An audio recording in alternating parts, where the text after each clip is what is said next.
Hi guys, welcome back. So I have got an empties video for you guys today, and so I've not actually filmed one of these particular videos in the longest time, and I have the biggest bag full of crap you have ever seen, and it's taken the hoarding to a whole new freaking level.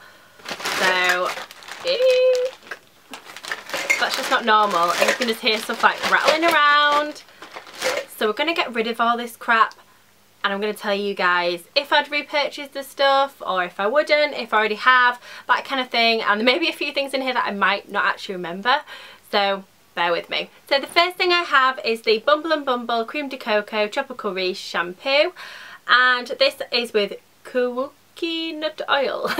I cannot actually pronounce that. This stuff smells so nice. It's really coconutty and just smells really tropical, which is kind of what it says on the tin. I've never actually done a review of this, and I'm not too sure why. I kind of bought it, and then it was back when I had pink hair, and I felt like I didn't really use it as much as I probably would have done now, so kind of wish I had it now. Does that make sense? So I might buy it again, but it's a very sort of smoothing and sort of nourishing hair shampoo even. Come on Kate, get with it. And I just think the packaging's lovely and it smells really, really nice. So I think this would have been nice if I'd sort of packed it for holidays, so I might repurchase this, but for some reason I just never got around to doing a review. But yeah, this is a mini one for you. It's nice. The next thing is a cleanser, and this is the Earle Cleanse and Polish Hot Cloth Cleanser. This is my first one of this, and I absolutely love it. It's just the nicest, most refreshing eucalyptus scent, and it really just sort of rejuvenates the skin. I think it's amazing on a morning to really wake you up, and I'm definitely going to be repurchasing this because it's just amazing. It's kind of like, you know, when you try loads of different stuff and you think, nothing's really working for my skin, so you kind of just go to this because it's kind of just like resets everything and just makes your skin feel amazing. And I don't know why it took me so long to get it, but I love it, love it. The next thing I got to show you, I've got to show you guys is the Soap & Glory Orangeasm. I was going to say Orangeasm, that's kind of the point anyway, isn't it? Body wash.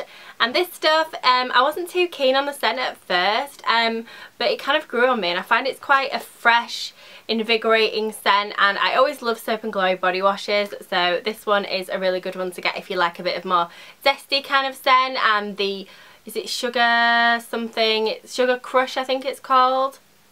I think it is. It's like a limey one. If you want one that's kind of zesty but not too zesty, then this is the one for you.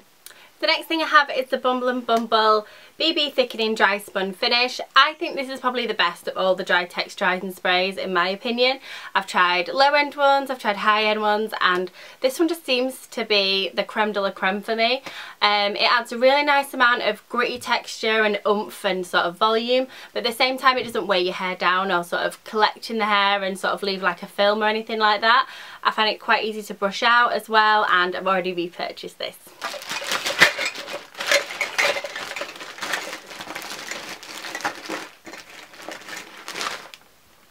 What is in Santa's sack? Did I just mention Christmas?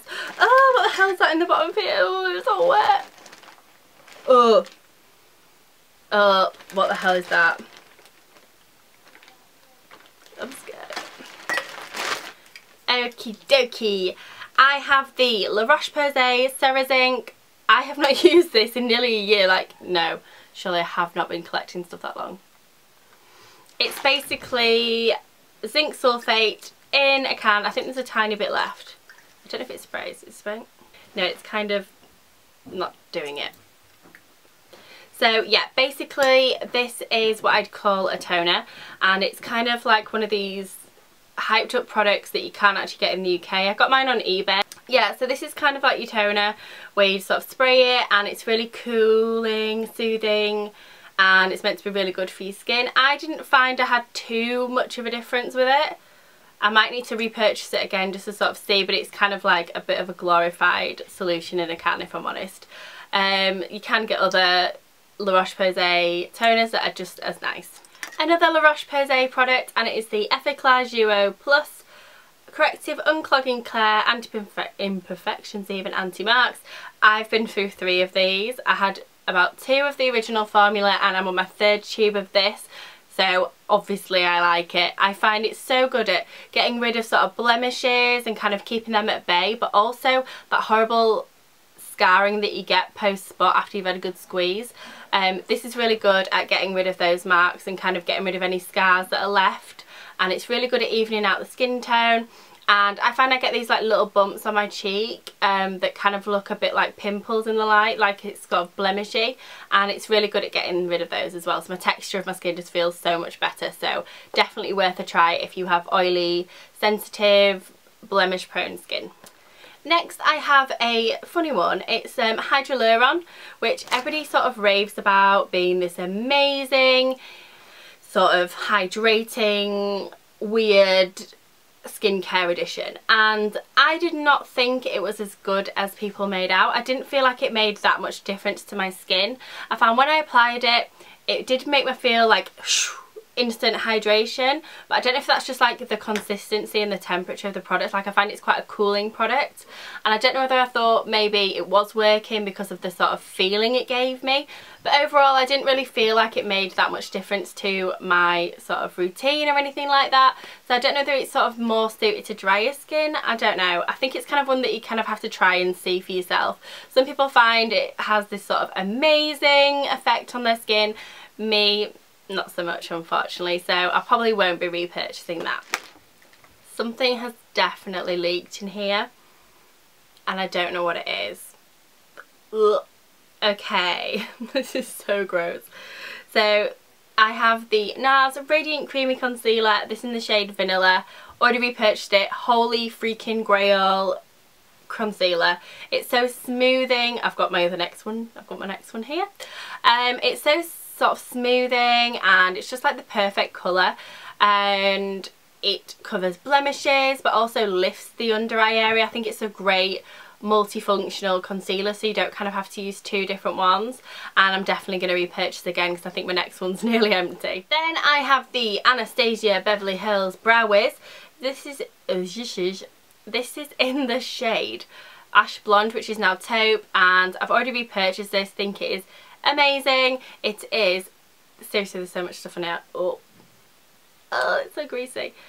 You have your one end with the sort of pencil to colour in and add hairs where you need them, and then I can't even get this off because it's so, it smells like it's something from the Body Shop, but I can't decide. This is so grim, and it has a spoolie on the other end. Absolutely love the Brow Wiz. It's the creme de la creme of brow products. Anastasia Beverly Hills cannot do far wrong. Okay. Oh, the bag. It's like a sweaty bag syndrome that actually just makes me feel really sick. Then I have NARS Laguna. I have finished my second one. I'm on to my third one.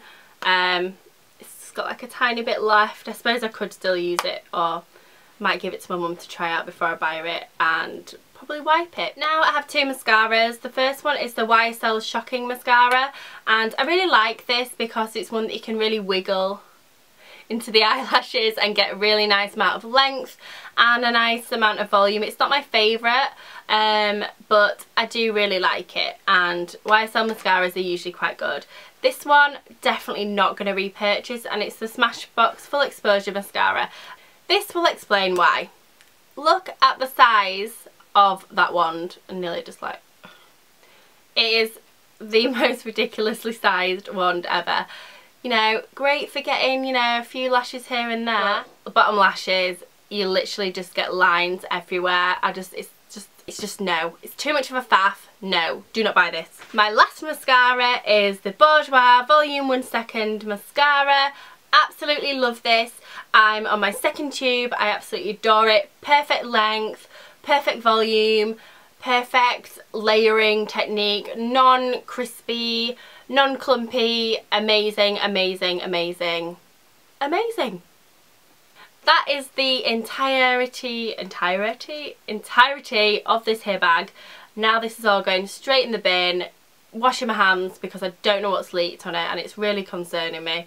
And yes, so I will see you guys in my next video, of course, but in the meantime, if you guys can give this video a big thumbs up, leave me a little comment below with any kind of future videos and stuff that you want, and also subscribe, yay!